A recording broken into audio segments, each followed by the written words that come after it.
बांग्लादेश की प्रधानमंत्री शेख हसीना बांग्लादेश छोड़ करके भारत पहुंच चुकी हैं। बांग्लादेश में उपद्रवियों ने बांग्लादेश के पीएम हाउस के ऊपर भी कब्जा कर लिया है और सेना का कब्जा बांग्लादेश के ऊपर फिलहाल हो गया है। यानी कि जो तख्ता पलट है वो बांग्लादेश के अंदर हो चुका है। पाकिस्तान के अंदर कई बार तख्ता पलट हो चुका है। उसके साथ साथ पीछे आपने अफगानिस्तान के अंदर भी देखा होगा, ऐसा ही एक तख्ता पलट हुआ था। अब जो बांग्लादेश के अंदर तख्ता पलट हुआ है, इसके पीछे की कहानी आपको बड़ी रोचक भी लगेगी और अजीब भी लगेगी। अभी कुछ दिन पहले ही बांग्लादेश के अंदर इलेक्शंस हुए थे और तीसरी बार लगातार प्रधानमंत्री शेख हसीना बनी थी। फिलहाल 2009 से लगातार अब तक शेख हसीना ही प्रधानमंत्री बांग्लादेश की हैं।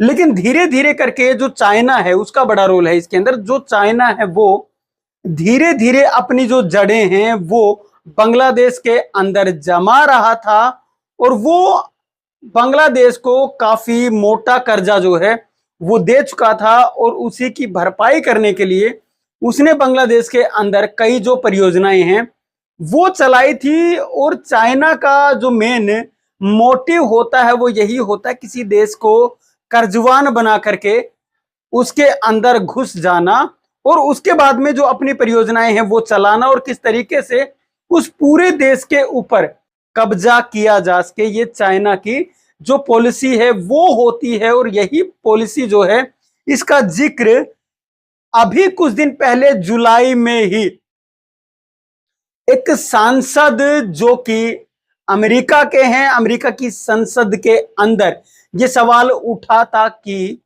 जो चाइना है वो लगातार बांग्लादेश के अंदर अपनी परियोजनाएं चला रहा है और उसके तहत धीरे धीरे करके जो सरकारी तंत्र है उसके ऊपर भी कब्जा जमा रहा है। और परियोजनाओं की जो इसकी हकीकत होती है चाइना की वो ये होती है कि जो भी परियोजनाएं वो चलाता है उनको वो संचालन के लिए दूसरे देश को कभी नहीं देता है या बांग्लादेश को उसने नहीं दिया, ताकि बांग्लादेश को लगातार चाइना के ऊपर निर्भर रहना पड़े और धीरे धीरे करके वो इस देश को पंगु बना दे।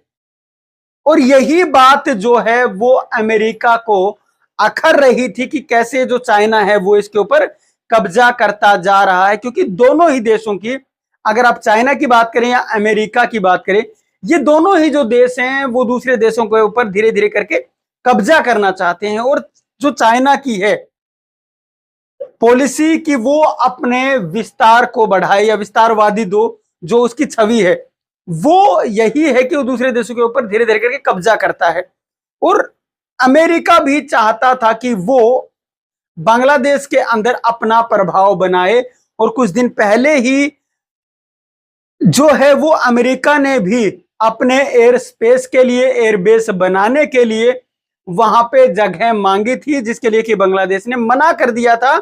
और वही सारी चीजें वहां पे चाइना भी करना चाह रहा है ताकि वो इधर से भारत को घेर सके या दूसरे देशों को धीरे धीरे करके, ऐसे ही दोनों देश है वो घेरना चाहते हैं। और अमेरिका की चाल थी कि वो वहां से चाइना के भी नजदीक आ सके और भारत के नजदीक भी आ सके, ताकि इन दोनों देशों के ऊपर जो अपना प्रभाव है वो बनाया जा सके या फिर उनको ये दिखाया जा सके कि अब तुम दोनों हमारी रेंज में हो। और यही चाइना भारत को भी दिखाना चाहता है कि भारत हमारी रेंज में है। और इन दोनों की बीच की लड़ाई में बांग्लादेश घुन की तरह पिसा है। बांग्लादेश के अंदर जब तीसरी बार सरकार बनी तो जो विपक्षी पार्टियां थी और जो तत्व ऐसे थे जो बांग्लादेश विरोध के वहां पे थे उनको यूज किया गया वहां पे, और उनको यूज करके बांग्लादेश के अंदर अराजकता पैदा की गई। और उस अराजकता में जो एक छोटा सा मुद्दा है वो बांग्लादेश का ये जोड़ा गया कि बांग्लादेश के अंदर काफी समय से जो मुक्ति वाहिनी थे या जो उसके संग्राम के समय के 1971 में जो बांग्लादेश को पाकिस्तान से आजादी मिली थी, उस समय के जो उनके स्वतंत्रता सेनानी थे उनके परिवारों को 30% का जो आरक्षण है वो अब तक मिल रहा था। 10% का महिलाओं को आरक्षण है, 1% का जो आरक्षण है वो वहां के जो विकलांग है या दिव्यांग जो लोग हैं उनको वहां पे मिल रहा था। अब जो जनता है वो इसके खिलाफ खड़ी हो गई थी, एक मुद्दा इसको बनाया गया और उसी मुद्दे के तहत पूरे देश के अंदर जो आगजनी है वो शुरू हो गई, जो हत्याएं हैं वो शुरू हो गई। लगभग इस दौरान में 400 से 500 लोग बांग्लादेश के अंदर मरे हैं, ये तो डेटा वहां का कहता है, इससे ज्यादा भी हो सकता है। और इसके अंदर धीरे धीरे करके जब जो घटनाएं हैं वो ज्यादा बढ़ने लगी तो उस दौरान में ऐसा करते हुए जब शेख हसीना ने वो मांग भी मान ली थी कि जो आरक्षण है वो हटा दिया जाएगा, क्योंकि आरक्षण के खिलाफ ऐसे जो जनता है वो खड़ी हुई थी और वही एक मुद्दा बना था। लेकिन उसके बावजूद अब जो वहां के लोग थे वो इसके ऊपर अड़ गए कि शेख हसीना अब इस्तीफा दे। अब उनकी आखिरी मांग यही थी कि शेख हसीना को सत्ता से बाहर कैसे किया जाए, और सत्ता से बाहर करने के लिए इस्तीफा मांगा गया और ऐसी स्थिति पैदा कर दी गई कि शेख हसीना को आखिरकार अपना इस्तीफा देकर के वहां से निकलना पड़ा। जो वहां की सेनाओं के चीफ हैं उन्होंने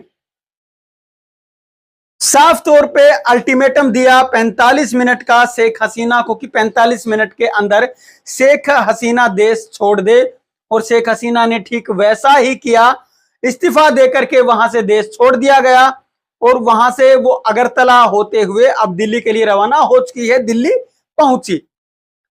अब यहां से कहां जाएंगी वो तो आने वाला समय ही बताएगा, लेकिन जो चाइना और अमेरिका की लड़ाई है उसने बर्बाद करके रख दिया यहां पे बांग्लादेश को, और बांग्लादेश की जो स्थिति है वो दिन ब दिन बदतर होती चली गई और आखिरकार शेख हसीना को अपना जो इस्तीफा है वो देना पड़ा। तो पीछे की जो स्टोरी है वो यही है, और शेख हसीना एक नॉर्मल परिवार से नहीं आती है। इनके पिता ही वो थे जो कि वहां की आजादी के नायक माने जाते हैं। मुजबिर रहमान जो हैं वो इनके पिता ही थे और उनकी स्टैचू को भी तोड़ दिया गया। शेख हसीना का जो पीएम हाउस है उसके ऊपर कब्जा कर लिया गया। जो शेख हसीना की सत्ता पार्टी के ऑफिस थे उनके अंदर आगजनी तक कर दी गई, आग के हवाले उनको कर दिया गया। जब 1971 के अंदर पाकिस्तान से स्वतंत्र होकर बांग्लादेश बना था तो उसके कुछ समय के बाद में ही ऐसी स्थिति पैदा हो गई थी कि महज 4 साल के अंदर 1975 के अंदर ऐसा ही उपद्रव वहां पे शुरू हुआ था, और उस दौरान में शेख हसीना के माता पिता और उनके 3 भाइयों को मौत के घाट उतार दिया गया था, उनकी हत्या कर दी गई थी। लेकिन उस समय शेख हसीना यूरोप में थी अपने पति और अपनी बहन के साथ, इस वजह से वो सुरक्षित बच गई। उसके बाद में 2004 में भी ऐसी ही एक घटना शेख हसीना के साथ हुई थी। 2004 में ग्रेनेड से इनके ऊपर हमला किया गया था और उस हमले के अंदर 27 लोग मारे गए थे, लेकिन शेख हसीना घायल हो गई थी। उस समय भी ये बच गई थी और अब इनको देश से निकाल दिया गया है। शेख हसीना भारत पहुंच चुकी हैं। तो अब बांग्लादेश का भविष्य क्या होगा? उपद्रवी सड़कों के ऊपर हैं। क्या वो सेना की बात मानेंगे, नहीं मानेंगे, या फिर सेना देश के ऊपर कब्जा करेगी, या कैसे क्या कुछ होगा? नाम तो ये आ रहा है कि कोई अंतरिम सरकार बनने वाली है। अब अंतरिम सरकार जो है वो कैसी बनती है वो भी आने वाला समय बताएगा, लेकिन जो पीछे की कहानी है वो मैं आपको बता चुका हूं कि इस पूरे मामले के पीछे अमेरिका और चाइना का पूरा पूरा हाथ इसके अंदर है। जिस भी किसी देश को स्थिर होता हुआ देखते हैं ये लोग, उसी के अंदर ये ऐसी कोशिश करते हैं कि उस देश को बर्बाद कैसे किया जाए, और उसी के तहत बांग्लादेश को भी जो धीरे धीरे करके पटरी पे आने की कोशिश कर रहा था उस देश को बर्बादी के कगार में झोंक दिया गया है। और अब धीरे धीरे पता लगेगा कि आने वाले समय में क्या होता है, लेकिन पीछे की स्टोरी यही थी। शेख हसीना कौन है और क्या क्या कब कब इसने कुछ किया है वो भी अगली वीडियो में आपको